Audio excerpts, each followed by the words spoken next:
हमारे भारत में ही नहीं पूरे विश्व में एक ऐसा ट्रेंड चला है, एक लड़का एक लड़की प्यार करना चाह रहे हैं, चाहे उनकी उम्र कितनी भी हो। एक लड़का एक लड़की से प्यार करना चाह रहा है, एक लड़की एक लड़के से प्यार करना चाह रही है। और जब उन लोगों में प्यार मोहब्बत हो जा रही है तो लोग शारीरिक संबंध बनाने की कोशिश कर रहे हैं।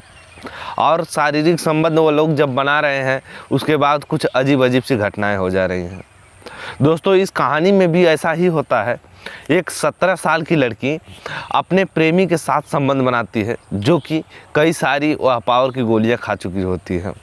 और जब पावर की गोलियां खाकर वो अपने प्रेमी के साथ संबंध बनाती है तो कुछ उसका बुरा हाल हो जाता है। और इतना बुरा हाल हो जाता है कि वह जो लड़की होती है उसकी मौत हो जाती है। आखिर क्या होता है कि उस लड़की की मौत हो जाती है? आखिर क्या है इस कहानी के पीछे की पूरी सच्चाई? जब इस कहानी को उसके गांव वाले, उसके परिवार वाले सुने थे तो वह भी हैरान हो गए थे। यकीनन जब इस कहानी को आप लोग भी सुनेंगे तो आप लोग भी हैरान हो जाएंगे। तो क्या है इस घटना की पूरी सच्चाई, इसको जानने के लिए आप हमारे वीडियो के अंत तक जरूर बने रहिएगा। तो नमस्कार दोस्तों, स्वागत है आप सभी का मेरे यूट्यूब चैनल असलियत तक में। दोस्तों, ये सच्ची घटना है मध्य प्रदेश के अनूपपुर ज़िले की। उस ज़िले में रहने वाली एक लड़की थी जिसका नाम था प्रीति, और उसकी उम्र 17 साल थी। वह अपने परिवार से, अपने माता पिता से वह सुबह में कहती है कि मैं जा रही हूँ बाज़ार, मुझे कुछ काम है और मैं जल्दी ही कोशिश करूँगी, मैं चली जाऊँगी। वह इतनी सारी बातें कहकर अपने माता पिता से वह बाज़ार चली जाती है। और शाम हो जाती है धीरे धीरे, और जब शाम हो जाती है तो वह जो लड़की होती है वह अपने माता पिता के कहे अनुसार कि मैं जल्दी आ जाऊंगी, लेकिन वह जल्दी नहीं आती है। शाम को वह घर लौटती है, और घर लौटते वक्त उसकी जो तबीयत थी वह देखने में ही लग रहा था कि वह काफ़ी ज़्यादा ख़राब है। उसकी जो माँ होती है वो पूछती है क्या तुम्हें कोई दिक्कत है? तो लड़की कहती है कि मैं थक गई हूँ और मैं सोना चाहती हूँ। बस इतनी सी बातें जो होती है वह कहकर जाकर सो जाती है।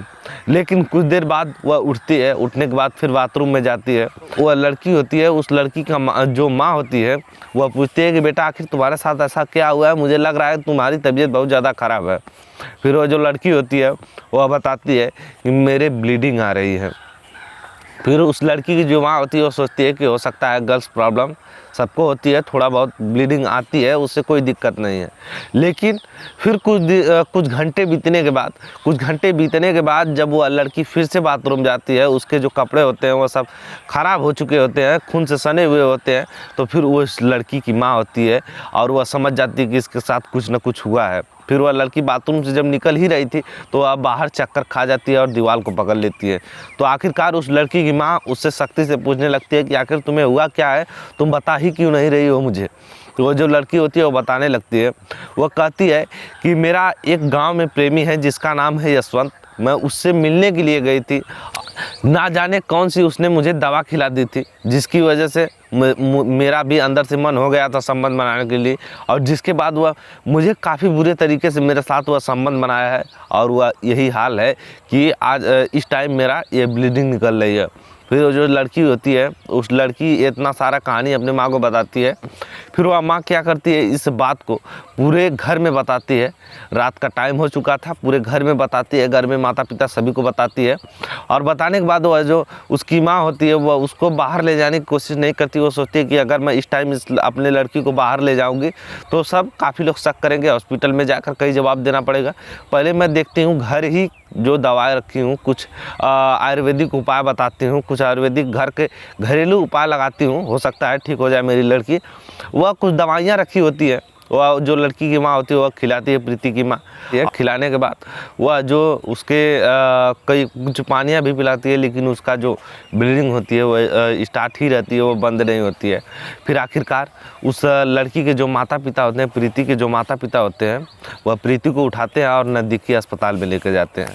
जब वह नज़दीकी अस्पताल में अपने लड़की को लेकर जाते हैं तो उनको पता चलता है कि उनकी जो लड़की है उसकी मौत हो चुकी है।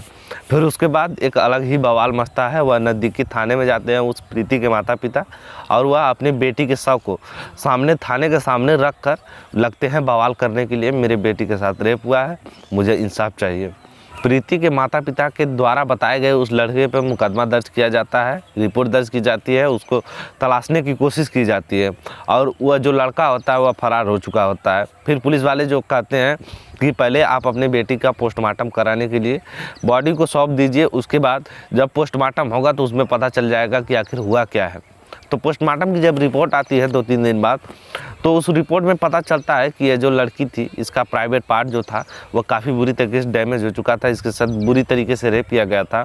और दूसरी चीज़, इसे उत्तेजना बढ़ाने की गोली भी दी गई थी, जिसकी वजह से इसका ये भी हाल हुआ है और इसकी जो बच्चेदानी थी वह पूरी बुरी तरीके से फट गई थी। फिर कुछ दिन मशक्क़त करने के बाद तकरीबन 4 या 5 दिन बीतते हैं, यह जब पता चल जाता है पुलिस वालों को और वह खोजने लगते हैं यशवंत को। 4-5 दिन बाद यशवंत को भी पकड़ लेते हैं और पकड़ने के बाद उससे पूछने लगते हैं कि आखिर तुमने ऐसा क्यों किया। तो वह जो यशवंत होता है वो बताता है, कहता है कि जो मेरी प्रीति से मोहब्बत थी वह तकरीबन 2-3 महीने से हुई थी और हम लोग कई बार मिल चुके हैं, लेकिन मैं शारीरिक संबंध नहीं उससे बना पाता था, जिसकी वजह से मैं काफ़ी हैरान और परेशान रहा करता था कि क्यों ना मैं उसके साथ शारीरिक संबंध बना लूँ। फिर मैं यह बात जो होता है मैं अपने दोस्तों से कहता हूँ, जो मेरे दोस्त होते हैं वह कहते हैं कि अगर अगली बार जब तुमसे प्रीति मिलने आए तो तुम उसके खाने में उत्तेजना बढ़ाने वाली दवा डाल दो, जिसके बाद वह तुम्हारे साथ संबंध बना लेगी और तुम भी उसके साथ संबंध बना लोगे। और जब मैं मुझसे प्रीति मिलने के लिए आई तो मैंने उसके खाने में ये मिला दिया उत्तेजना बढ़ाने वाली गोली और ख़ुद भी खा ली, जिसकी वजह से मुझे होश ही नहीं था कि मैं क्या कर रहा हूँ। और वह इसकी जब ब्लीडिंग स्टार्ट हो जाती है तो मैं उसको घर भेज देता हूँ और घर जाने के बाद मैं उससे फ़ोन करके पूछता भी हूँ कि क्या तुम्हारी तबीयत ठीक है या नहीं ठीक है। इतना सुनने के बाद जो पुलिस वाले होते हैं वह उस लड़के पर मुकदमा दर्ज कर लेते हैं, करने के बाद उसे जेल भेज देते हैं। बाकी दोस्तों, इस घटना को सुनाने का हमारा उद्देश्य किसी को परेशान करना है या किसी की प्राइवेसी को लीक करना नहीं है। इस घटना को सुनाने का हमारा उद्देश्य सिर्फ आप लोगों से सच्चाई से उजागर करना है। बाकी ये वीडियो आप लोगों को थोड़ा पसंद आया तो लाइक, कमेंट, शेयर और चैनल सब्सक्राइब करना बिल्कुल मत भूलिएगा। हम मिलते हैं इसी तरह किसी नेक्स्ट वीडियो में, तब तक के लिए tata, take care, bye bye.